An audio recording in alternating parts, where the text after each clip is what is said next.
bienvenue sur encore une page! Aujourd'hui, on se retrouve pour mon point lecture du mois de mars 2021. Ça a été un mois très long pour moi. Ça a commencé dans une grosse remise en question, crise d'anxiété. C'était vraiment pas le fun, hein, ma semaine de relâche, qui était une semaine de congé, mais en tout cas, j'ai vraiment trouvé ça difficile. Mais après ça, c'est comme s'il fallait que je vive ça pour passer en mode action.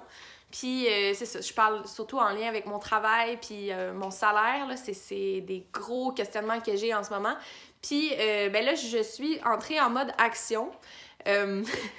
Ça va vraiment mieux depuis ce temps-là, mais ça reste que je trouve ce mois-là tellement long, tellement plate. J'haïs le mois de mars. Comme normalement, c'est pas si pire parce qu'il y a des fêtes entre ça. On peut sortir, on peut faire quelque chose à la semaine de relâche, mais là, ça fait 2 mois de mars d'affilée qu'il se passe rien, puis ça me fait juste encore plus détester ce mois-là.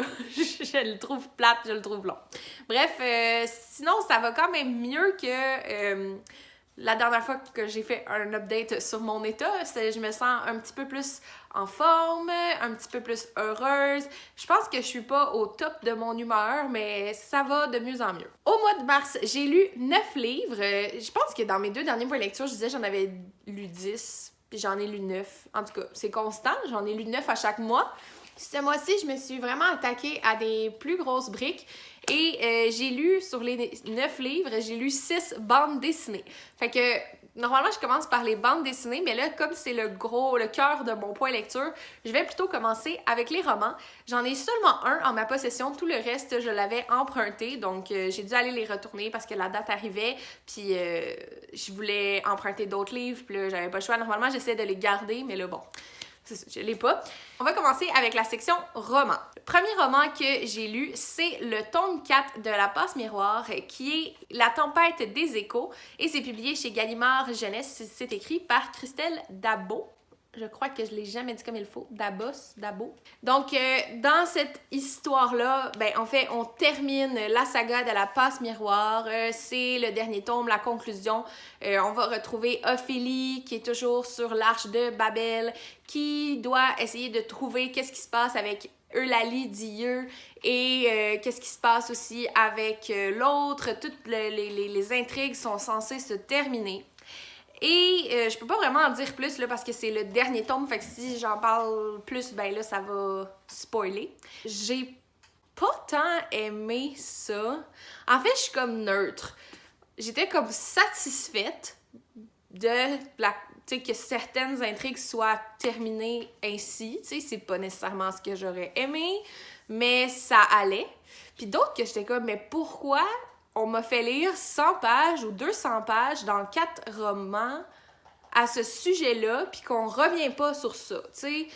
Il y a des intrigues, là, l'intrigue de Victoire, là, pourquoi qu'elle est pas terminée? Pour que c'est faire qu'il fallait qu'elle se marie? Pourquoi voyager à travers les arches si on n'y retourne pas? Pourquoi passer 2 romans sur... Bérénilde, puis dans les 2 autres, elle a vraiment plus sa place. Comme, il y a des choses que j'étais comme, mais pourquoi on m'a fait m'attacher à des personnages qui finalement changent absolument rien à l'histoire? Puis pourquoi... On dirait que chaque roman, j'aurais enlevé 200 pages, c'est finalement la seule conclusion qu'on aurait, c'était l'histoire d'Ophélie et de Thorne. Je suis satisfaite de la conclusion de cette intrigue-là, mais il y en a plein qui restent pas terminées pour moi. Puis que, en fait, je me dis, ben là... pourquoi c'était là finalement, t'sais? Pourquoi qu'on avait besoin de ça pour... Je trouve que avec la conclusion qu'il y a eu, c'était pas tant pertinent. Fait qu'en tout cas, comme pour moi, là, ça a été un 3 sur 5, puis c'est vraiment ça mon appréciation générale de La Passe Miroir. Je pourrais conseiller ce livre-là à des gens qui aiment des romans qui sont vraiment dans la description d'univers, des romans genre un personnage attachant, mais en même temps, je suis comme, attache-toi pas trop, parce que ça sert à rien, comme ça. À part Ophélie pis Thorne, là, c'est pas mal les seuls personnages qui sont là du début à la fin, puis qui sont, tu sais, ben non, il y en a d'autres, là, mais je veux dire, qui sont pertinents. Peut-être que j'en révèle trop, là, mais en tout cas, je suis un peu déçue. Je suis satisfaite et déçue en même temps. Fait que c'est comme sentiment mitigé. 3 sur 5. Deuxième roman que j'ai lu, c'était pour le Woman Up, la catégorie du mois de mars, qui était de lire un autrice LGBTQIA2SP+. D'ailleurs, parenthèse, je suis jamais revenue là-dessus, mais dans mon bilan à la fin de l'année 2020, j'avais comme mis les personnes non-binaires dans la section femmes et je n'aurais jamais dû faire ça. Je m'excuse. Une personne me l'a souligné en privé. Puis c'est vrai, genre, c'est un genre à part. Puis je sais pas pourquoi je l'ai fait. Fait que, en tout cas, si jamais ça vous a offensé, je suis vraiment désolée. Puis je ne le referai plus. Fallait qu'on lise une auteurice ou un auteuriste de LGBTQ. Et moi, j'avais choisi Au cinquième de MP Boisvert et c'est publié chez La Mèche, si je me trompe pas. Sinon, je l'écrirai. C'était une suggestion de Sisters Book Club. Elle m'avait parlé de ce livre-là. Elle était comme, c'est sûr que tu vas aimer ça, c'est ton genre, puis tout. Puis on a des goûts très similaires. Des fois, il y a des choses qu'elle aime, que moi j'aime moins, et vice-versa. Mais souvent, on se rejoint. Fait que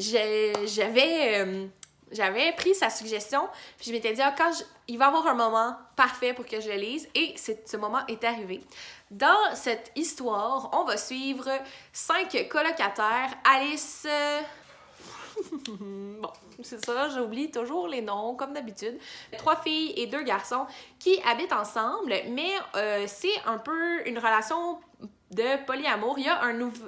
ils sont 4 au début, puis il y a un nouveau qui arrive, qui est l'ex d'Alice. Alice a évolué, puis c'est ça, sa sexualité aussi a changé depuis leur relation, mais ça reste que tout le monde est un peu intrigué par ce nouveau, puis tout le monde, tu sais, c'est comme une famille, eux autres, comment ils s'appellent? C'est pas une famille, mais en tout cas, c'est comme, c'est un groupe de gens qui s'aiment, puis sont tous en relation, mais pas nécessairement toujours en relation amoureuse, mais sont, tu sais, une personne a plusieurs relations amoureuses au sein de ce groupe-là, puis honnêtement, j'ai vraiment aimé ça.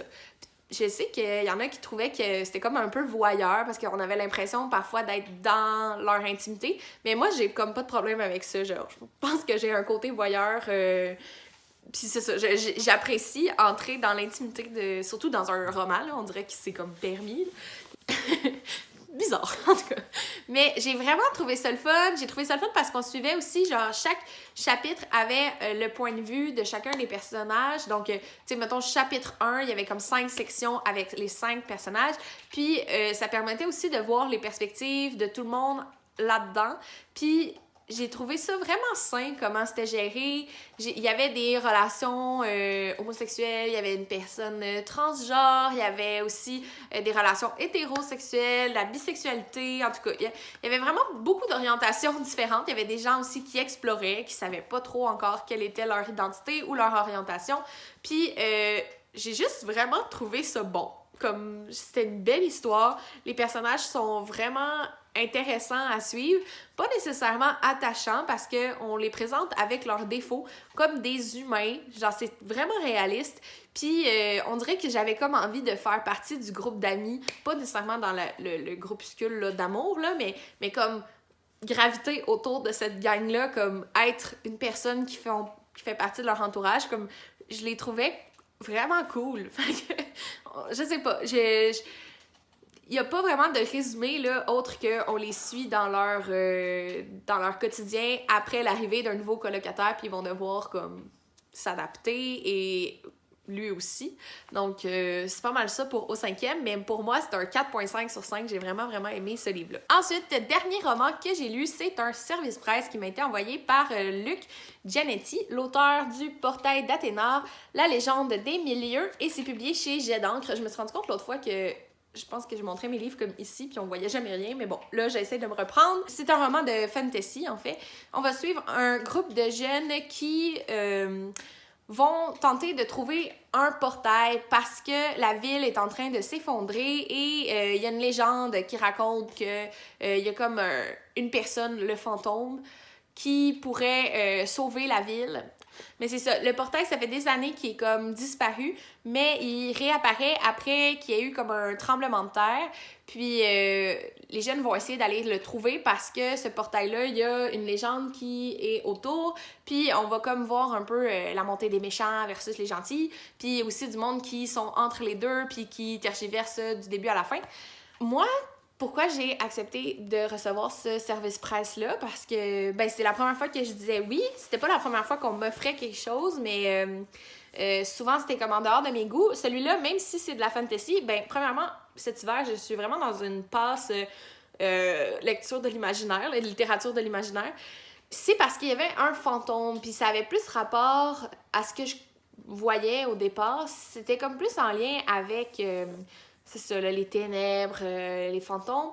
Puis finalement, oui, ça avait sa place, mais c'était pas que ça. Il y avait aussi beaucoup de magie avec des épées, puis des combats d'épées. Moi, non, combat d'épée, pas mon truc. Puis une chose que j'ai pas beaucoup aimé, c'est qu'il y avait beaucoup de personnages. Puis c'est quand même juste un roman de 250 pages, fait que honnêtement, là, il devait avoir une vingtaine de personnages qu'on suivait, puis ça, c'était juste trop pour moi. Il y avait des noms aussi qui se ressemblaient, Jarod et Jao, là, puis c'est deux personnages vraiment importants, puis moi, là, j'arrêtais pas de les confondre, donc ça, j'ai trouvé ça vraiment difficile. Peut-être que s'il y a une suite, ça serait plus facile parce que, justement, là, on passerait un plus long moment avec les personnages, puis on arriverait à mieux les différencier. Puis une chose aussi, ça c'est un premier roman, c'est le premier roman de l'auteur, mais j'ai trouvé qu'il y avait peut-être un peu des phrases un peu trop longues ou trop d'adjectifs. Puis comme par exemple, j'ai comme noté 2-3 passages là, pour exprimer ça, mais je vais vous lire un extrait. « Merci, sire, répondit-il en tournant brièvement la tête et en continuant son chemin vers les cuisines du sombre et ténébreux château de Koh-i-Noor, place forte de la puissante ville des terres éternelles à laquelle résistait toujours Evaldor, le mystérieux royaume du Nord qui avait scellé ses frontières par les jumeaux de pierre et il y avait de cela des millénaires. » C'est vraiment long, là. C'est fait 6 lignes comme phrase. Puis c'est aussi que, tu sais, des fois, j'avais l'impression que ça ralentissait un peu l'action parce qu'on était toujours en train de décrire un lieu, décrire une personne. Les gens, ils faisaient pas juste répondre, il y avait toujours une façon de répondre, tu sais, sérieusement, tendrement. Tu sais, il y avait souvent un adverbe qui venait compléter la phrase, puis on dirait que des fois, je trouvais pas ça nécessaire. Mais, somme toute, tu sais, si vous aimez la fantasy, moi, je pense que je suis peut-être pas assez fan de fantasy pour tout bien apprécier, mais si vous aimez la fantasy, puis tu sais, c'est un jeune auteur de 25 ans, français, je pense que ça peut être le fun de l'encourager puis de découvrir ce truc-là. Mais si vous êtes comme moi, un peu plus une personne qui lit des contemporains, peut-être passer votre tour sur celui-là, mais pour moi, c'est comme un 2.5 sur 5. On va passer maintenant à la section BD, bande dessinée. Là, je pense que je suis vraiment comme... Je me spécialise, là, OK? Ça fait partie de ma couleur de chaîne. J'aime vraiment ça, lire des bandes dessinées, puis je me prive pas d'en lire parce que on dirait que l'an dernier, j'étais un peu comme... je peux pas juste lire des BD dans le mois, tu sais, il faut que je varie un peu mes livres pour les présenter sur ma chaîne. Puis là, maintenant, je suis juste... En 2021, je fais juste lire ce que j'ai envie de lire, puis je fais des challenges, puis je mélange mes piles à lire vraiment au gré de mes envies. Puis ça m'apporte beaucoup de bonheur de même. Alors que l'an dernier, j'étais comme plus rigide. J'étais là, non, faut que je lise tel livre parce que je l'ai mis dans ma pile à lire, puis non. Comme non. Là, je m'accorde du lousse. La première, c'était dans le cadre du défi 12 BD de la Bibliomaniaque qui, au mois de mars, nous avait demandé de lire une BD écrite et illustrée par une femme. J'ai choisi de lire Temps libre de Mélanie Leclerc. Mélanie Leclerc, c'est une autrice de BD. C'est la petite fille de Félix Leclerc. C'est pas sa première bande dessinée. Je n'ai pas lu Contact, qui est la première, mais j'ai lu Temps libre. Dans cette histoire-là, on va la suivre... elle, pendant qu'elle travaille à la bibliothèque municipale et aussi quand elle essaie de réaliser un genre de film d'auteur, mais avec une méthode un peu artisanale, là, elle va comme travailler chacune des images de la pellicule, puis elle réalise un film sur sa tante, sa marraine, je crois, qui a l'Alzheimer. Sa marraine était aussi actrice par le passé, puis elle a accepté de faire le film, sauf que plus le temps avance, moins elle est capable de faire le film parce que son état se détériore. Et ça remet vraiment en question beaucoup les choix que Mélanie a fait dans sa vie qui l'ont menée à ça. Tu sais, elle est dans la quarantaine, elle a des enfants, mais qui sont encore d'âge scolaire. Elle se demande comme quand est-ce que son rêve d'être cinéaste va se réaliser parce que elle met beaucoup d'énergie, beaucoup d'efforts dans ses films, puis elle n'arrive pas au résultat. Sa comédienne n'est pas... Tu sais, elle pourra probablement pas terminer le film avec sa comédienne, puis... En tout cas, puis elle passe beaucoup de temps aussi à la bibliothèque parce qu'elle n'a pas le choix, il faut qu'elle fasse vivre sa famille. Fait qu'il y a comme vraiment plein de tourments qui l'habitent. Puis c'est ça, je vous ai dit, moi, au début de la vidéo, que j'étais en grosse remise en question sur ma carrière, mon salaire. J'ai pas d'enfant, mais c'est dans mes plans. Fait que je suis comme... Ça m'a tellement rentré dedans, cette BD-là. Genre, je sais qu'il y en a qui n'ont pas aimé ça, mais moi, c'était vraiment des thématiques qui, en ce moment, m'habitaient quand je l'ai lu. Puis j'ai pleuré à la fin. Moi, c'est sûr, une personne âgée dans un livre, c'est comme une corde sensible pour moi. Surtout quand on la voit comme vivre sa vie, tu sais, vivre ses passions et tout, même si, tu sais, une personne âgée qui ne vit pas sa vieillesse, tu sais, qui est juste encore elle-même, encore habitée de la même passion, la même fougue. Moi, ça, c'est comme... c'est ça, je suis comme... ça vient vraiment me toucher. Puis, évidemment, tu sais, une personne âgée, c'est comme... Il y a une date de fin, là. Tu sais qu'elle va pas toujours être là. Hey, mon Dieu, chaque fois que je parle de personnes âgées sur ma chaîne, je deviens émotive. Mais, en tout cas, tout ça. J'ai fini la BD, j'ai pleuré, j'ai trouvé ça vraiment très touchant. Il y avait aussi une affaire, une question qui menait la BD. Tu sais, l'intention artistique derrière la BD, d'après moi, c'était quand est-ce que nos rêves sont inaccessibles ou quand est-ce que nos rêves doivent rester des rêves? Est-ce qu'on doit arrêter de rêver puis juste renoncer à nos rêves de carrière et tout?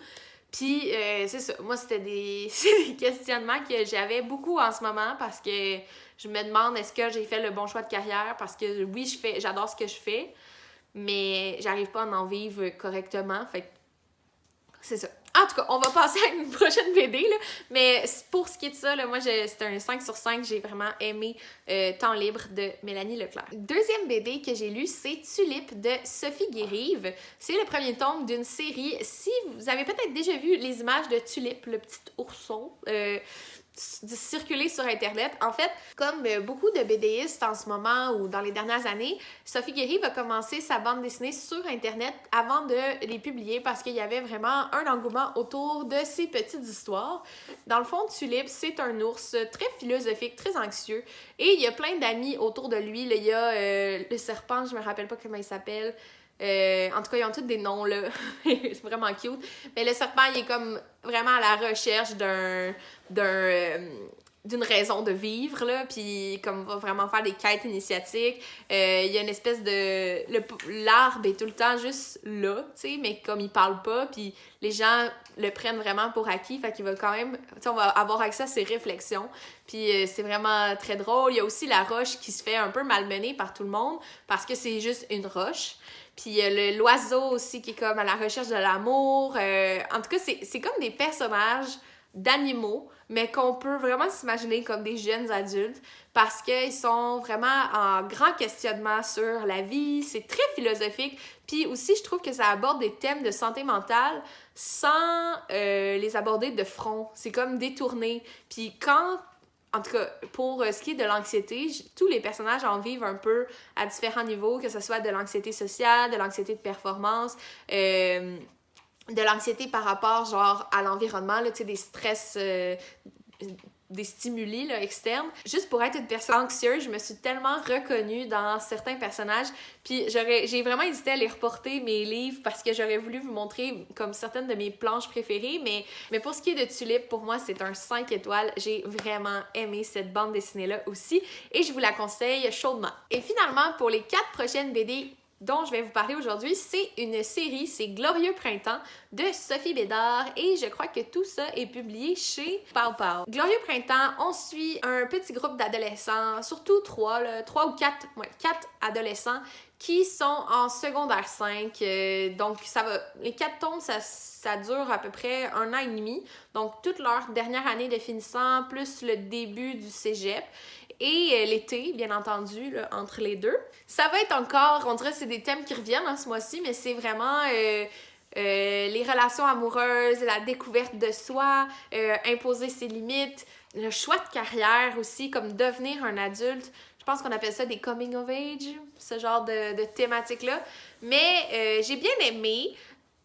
C'est pas tous les tomes qui sont au même niveau, je dirais. J'ai beaucoup aimé le premier, le dernier. Les 2-3 m'ont laissé un petit peu plus comme neutre. Vu que j'avais lu Les Petits Garçons de la même autrice, je m'attendais à une espèce d'humour un peu comme grinçant ou tu sais, des espèces de personnages que je suis genre « Oh non, mais fais pas ça! » Mais là, je l'avais comme pas vraiment, mais je pense que le public est un petit peu plus jeune. Là. Le public cible là, pour Glorieux Printemps, je dirais vraiment que c'est plus jeunesse quasiment comme BD que jeune adulte ou adulte.